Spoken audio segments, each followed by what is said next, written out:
మిత్రులారా, విద్య అంటే అదొక ఏమంటారు దాన్ని? అక్షర క్రమం ఏం కాదది.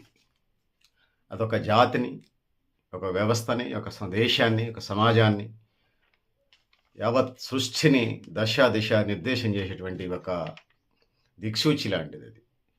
సముద్రంలో ప్రయాణం చేసేటప్పుడు మనం వెళ్ళాల్సిన గమ్యస్థానాన్ని చూపిచ్చేది అది. రూట్ మ్యాప్ చూపిచ్చేదది. అయితే మనం గతంలో చెప్పాను. ఎన్‌సీఈఆర్‌టీ సిలబస్‌లో 8వ తరగతిలో న్యాయ వ్యవస్థని ప్రశ్నించేలాగా, ముఖ్యంగా 8వ తరగతి పిల్లలంటే 8, 5 ఏసుకోండి. అంటే 12, 13 సంవత్సరాల పిల్లల్లో ఈ దేశంలో న్యాయం సరిగ్గా ఉండదు అనేది విషబీజాలు నాటడం. బాగా లేకపోతే బాగు చేయాల్సిన బాధ్యత సంబంధించినటువంటి ఆటి మీద ఉంటది. అంతే తప్పితే ఆ అక్కస్‌ని ఒక బోడి మేధావి అక్కస్‌ని, ఒక సూడో మేధావి అక్కస్‌ని ఒక ఆహ్, ఆ!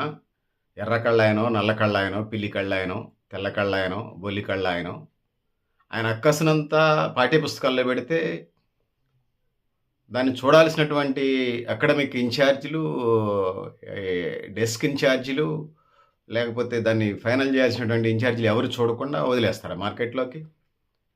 పిల్లల భవిష్యత్తులతోని, భవిష్యత్ తరాలతోని, దేశ భవిష్యత్తుతోని ఆటలాడతారా? బావుందని మేము గూడా అంటల్ల. అంత మాత్రాన అకాడమిక్ బుక్స్‌లో అట్లా అడ్డగోలుగా పిల్లల మీదకి ఎదిగి ఎదగని వయసులో ఉన్న పిల్లల మీదకి విషభావాలు నాటితే, వాళ్ళు టెర్రరిజం వైపో, లేకపోతే దేశం మీద అసంతృప్తి వైపో, నిరాశా నిస్పృహలైపో వెళ్తారు. ఆశ కల్పించాలి. అదొక భాగం. ముఖ్యంగా అకాడమిక్ బుక్స్‌కి సంబంధించి. కానీ దాంతోని పాటు వ్యవస్థలో లోపాలున్నమాట నిజమే. నేను మీకంటే ఎక్కువ నేను విమర్శిస్తాను. మీరు ఒక్కటే వ్యాసం కాదు. నేను 100 మీరు ఒక వ్యాసంలో ఒక అకాడమిక్ బుక్‌లో విమర్శించారు. ప్రభుత్వ విధానాల మీద లేకపోతే ఇన్ని సంవత్సరాలుగా నేను ఆహ్, నా నా స్టూడెంట్ లైఫ్ నుంచి అట్లా చెప్పాల్సొస్తే. నా స్టూడెంట్ ఆర్గనైజేషన్ లైఫ్ నుంచి, యూత్ ఆర్గనైజేషన్ లైఫ్ నుంచి మీకంటే టన్నుల కొద్దీ విమర్శించాను.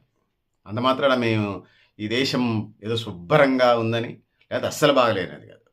బాగున్న చోట బాగుంది, బాగలేని చోట బాగలేదు. బాగున్న చోట బాగుందని చెప్తేనే, బాగలేని చోట ఎట్లా బాగలేదు, ఎందుకు బాగలేదు చెప్తూ వస్తున్నాం.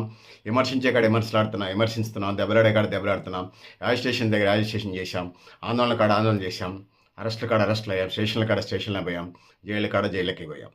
ఈ దేశం పట్ల, ఈ రాజ్యాంగం పట్ల, ఈ ప్రజల పట్ల మాకు వీటన్నిటి పట్ల ప్రేమన్నది. అందుకోసమే తిడతా ఉంటాం. కొన్నిసార్లు దెబ్బలాడతాం. తలకాయలు కూడా పగులుతాయేమో.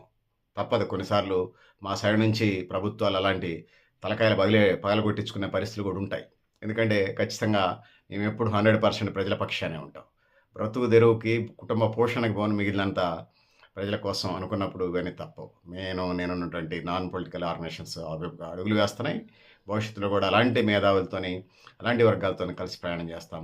సగం సగం దొంగల ముఠాలతోని కలిసి పనిచేసేదే లేదనేది ఈ సందర్భంగా నేను తెలియజేసుకుంటా ఉన్నాను. సమాజానికి 3 స్తంభాలుంటాయనుకుందాం. ఒకటి శాసనసభ, కార్యనిర్వాహక సభ, న్యాయ వ్యవస్థ. ఫోర్త్ ఎస్టేట్ అదే మీడియా అట్లా ఉంచండి. అది లేని రోజుల్లో కూడా నడిచింది. కాబట్టి 3 ఎప్పుడుంటాయి. అందులో చాలా ప్రధానమైంది న్యాయ వ్యవస్థ. ఈ 2 చోట్ల ఏమైనా లోపాలు జరిగితే సరిదిద్దాల్సిన బాధ్యత ఉంటది. సో, న్యాయం జరిగేదంతా న్యాయమా? ఒక్కో కాలంలో ఒక్కో న్యాయం ఉంటది. ఇయన్ని రకరకాల పరిస్థితులుంటాయి. కొన్ని దేశాలకు సంబంధించి ఏ దేశంలో ఉండే ఆచార వ్యవహారాల ప్రకారం అట్లా వెళ్ళాల్సిందే అంతే. రోమ్‌లో ఉన్నప్పుడు రోమన్‌లా ఉండాలి. భారతదేశంలో ఉన్నప్పుడు నేను ఖచ్చితంగా 4 పెళ్ళిళ్ళు చేసుకుంటేనే కలవదు. ఒకటే చేసుకోవాలి. ఆ రూల్.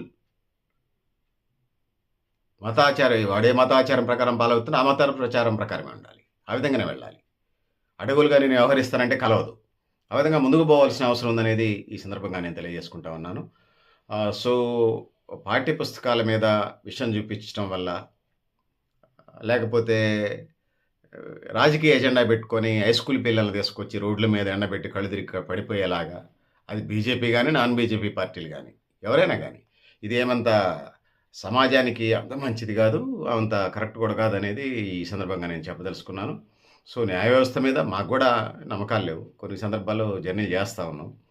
కానీ అంత మాత్రాన పుస్తకాల్లో అకాడమిక్ బుక్స్‌లో పెట్టి యువత మెదడులో నూనూగు మీసాల నూతనేమన్నా అడుగుపెడుతున్న యువత మెదడులో విషాన్ని నింపటం వల్ల దాన్ని తొలగించడం జీవితకాలంలో కూడా సరిపోదు.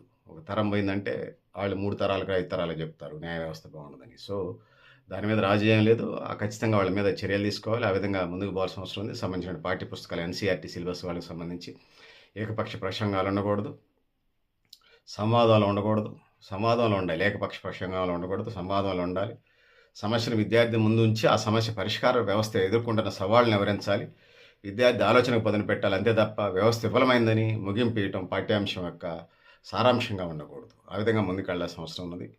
విమర్శలు ఉండాలి గానీ బాధ్యత కలిగినటువంటి విమర్శగా, పరిష్కార దిశగా ఉండాలి.